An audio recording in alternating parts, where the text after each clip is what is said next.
This time it's 5 more classic British Thumpers.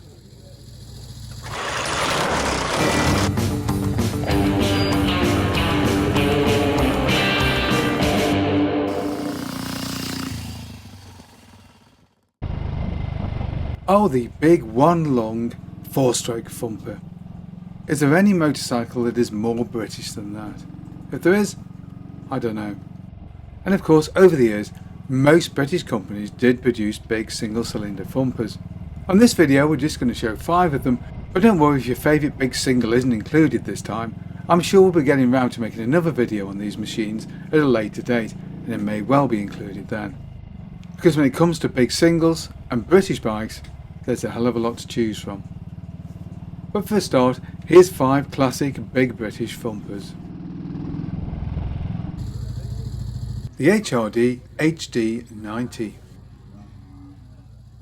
Born in Balsall Heath, Birmingham in 1895, Howard Raymond Davies was a successful motorcycle racer of the early 1920s, and in 1924 he decided to establish his own company, using his initials HRD as the name for the brand. Now the HD90 was introduced in 1924 and used a competition variant of Jap or J.A. Presswick's big single. But this engine was of overhead valve configuration, making it somewhat taller than the earlier side valve engines. To accommodate this, and yet let the machine not be too tall, the company developed the saddle tank. This would allow the engine to sit better in the frame without making the seat height too high, because Howard wasn't particularly tall. Now this configuration would prove successful when Davies himself competed in the 1925 TT.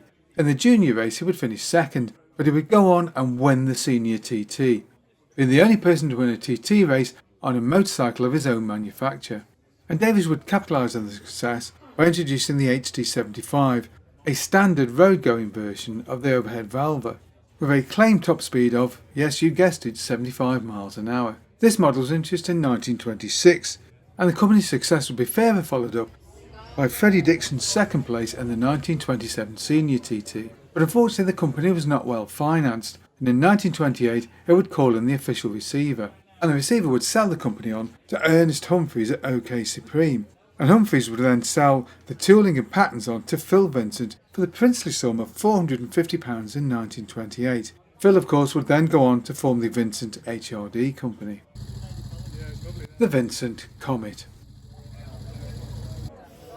Now HRD brings us very nicely onto the Vincent story, who of course took on the HRD name.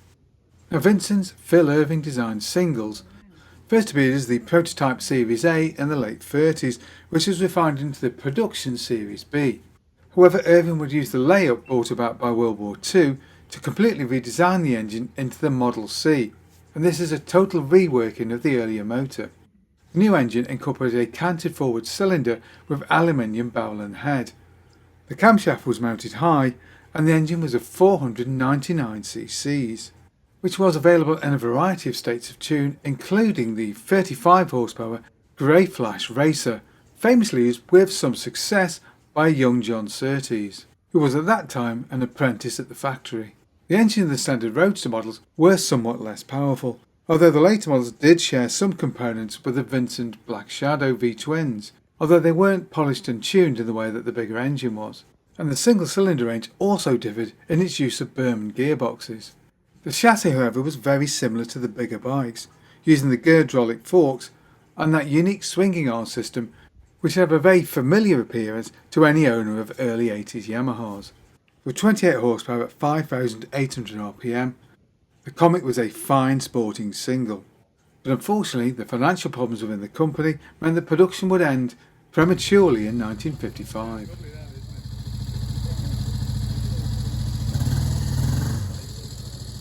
The Rudge Olster. Rudge Whitworth was a motorcycle and bicycle company founded in Birmingham in 1894 by Charles Henry Pugh. After selling rebadged Verners in 1909, in 1911 the company would go on to produce its own motorcycle with its own engine. This was an F-head or inlet over exhaust engine of 500 cc's. In 1912 the company released the 500cc Multi. This used variable pulleys which could be varied mechanically using a lever to give what was effectively 21 gear ratios. The system was very similar to the Zenith Gradua, and one used on a Belgian-built FN in 1907. And so effective was this predecessor of the modern CVT system that Cyril Pulling was able to use it to win the 1914 Isle of Man TT. But perhaps Rudge is best known for its use of 4-valve heads. The first model to do so was a 350, the first 350 so equipped, which was introduced in 1924. This model was called the 4-4 because it had 4-valve head and a 4-speed gearbox. And a large 500cc version was added in 1925, and in 1928 Graham Walker won the Ulster Grand Prix mounted on a 500 4-valver, giving the company great publicity and an idler name for its sporting model, and so the Rudge Ulster would be born. The Ulster would be one of Rudge's most popular models. It had a 49cc engine with 88 by 85 bore and stroke dimensions and produced 26 horsepower. Early Ulsters used a pent roof head design. This had the 4 valves arranged in 2 parallel pairs. This was replaced in 1932 with one that used radial arranged valves. This more sporty version had a top speed of just over 90 miles an hour and included a foot-operated gear change as an option. In 1936 the company was taken over by EMI. EMI moved production to Hayes in Middlesex in 1937, where a revised model with fully enclosed valve gear was introduced. But unfortunately in 1939 all production would stop because owners EMI needed the factory to produce radar components and would never start again on any real scale after the war.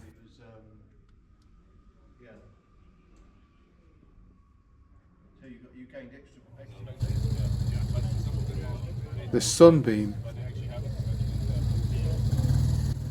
Born in 1836 in Ludlow, Shropshire, John Marsden would set up business as a Japanner in Wolverhampton in around 1860. He would later acquire the business Richard Perry Sons & Co, and the business would soon expand dramatically. In 1888 they would construct their first bicycle, and would soon branch out into motor car production at the turn of the century. However, with the car industry in general suffering a decline in the early 1910s, they branched out and produced their first motorcycle in 1912. Now, although this was fairly late to the game, the company built up a very strong reputation very quickly for the build quality of the machines and the standard of finish of their black paint. And just before the First World War, they introduced their first 500cc or 3.5 horsepower rated model. However, by 1915, production had temporarily at least ceased due to World War I. However, the war over, they continued to develop their side-valve 500, and it would prove to be a very effective competition machine, winning the Senior TT 2 years running, the last of which came in 1922 and was the last win by a side-valve motorcycle. However, in 1923, they would find that their side-valve engine was now obsolete, with the overhead valve engines proving more reliable than they had done previously, and of course were quite a bit quicker. Sunbeam would introduce their own overhead valve 350 in 1923, but this would prove unsuccessful. So in 1924 they introduced a revived 350 and an all-new 500 model, and this was available in essentially 2 forms, as the Model 9 Standard Roadster and the Model 11 Sprint Stroke Racing model. The engine used was a 493cc with a bore and stroke of 80 by 98. And these new overhead valve models did prove very popular, and would remain in production at least as the Model 9 until 1938, although the Model 10 Sprint would be redubbed the Model 90 Racing in later years, indicating a 90 miles an hour top speed. However, for roadwork, the big side valves did remain popular, and the machine was even enlarged for the Model 7 to 599cc with a bore and stroke of 85 by 105.5. This was really a machine intended for sidecar work, and would remain in production through until 1938, but by that time of course the machine had been redubbed the Lion. In many ways the Model 7, or Lion if you prefer, is the archetypal Sunbeam. It's fairly traditional in design, but is very well put together, a real quality conveyance. But if Sunbeam's build quality was of note, the overall styling of the machines was seen as somewhat outdated, and it would take until 1929 for Sunbeam to finally adopt the saddle tank across their range. But even then, the Model 7 big thumping side valve continued to use the flat tank for a couple of more years. But while the saddle tank would provide Sunbeam with a much needed styling update, the early 30s was a difficult time for Sunbeam, with the whole range from the side valve Lion all the way up to the Model 90 Racer not performing as expected. And finally in 1938, the motorcycle division was sold off to Associated Motorcycles, who would develop a completely new range of high-cam engines from 250 all the way up to 600cc. These new machines were both modern and stylish, but had a very short period to establish themselves before the outbreak of the war. And the outbreak of the war and the subsequent later sale to PSA would mean that these were the last big single-cylinder Sunbeams. In fact, there's some say that it's one of the reasons that The Velocette MSS. Veloce Motorcycles was founded in Hall Green, Birmingham in 1904 by the Gutmann family, who were German immigrants who would later change their name to Goodman to make it more English sounding. In 1913 they introduced a range of lightweight two-strokes which they christened the Velocette, and so popular were these machines that the Velocette name came synonymous with the brand.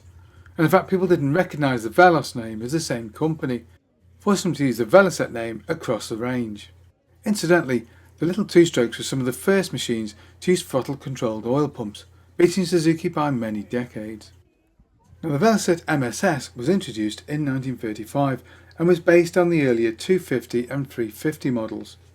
The motor ran a bore and stroke of 81 by 96, but this was changed to a square 86 by 86 from 54 onwards. Top speed was around 80 miles an hour and the engine produced around 23 horsepower at 5,000 RPM.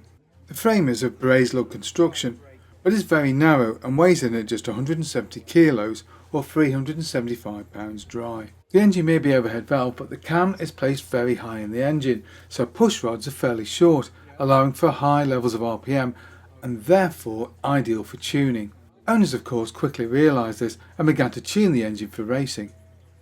Velocette responded by developing their own already race-tuned version, the Velocette Venom, which was introduced in 1955 alongside a Scrambles model. The MSS itself would remain a modest seller and would remain in production through until the end of 1968, when production would focus on the more sporting models.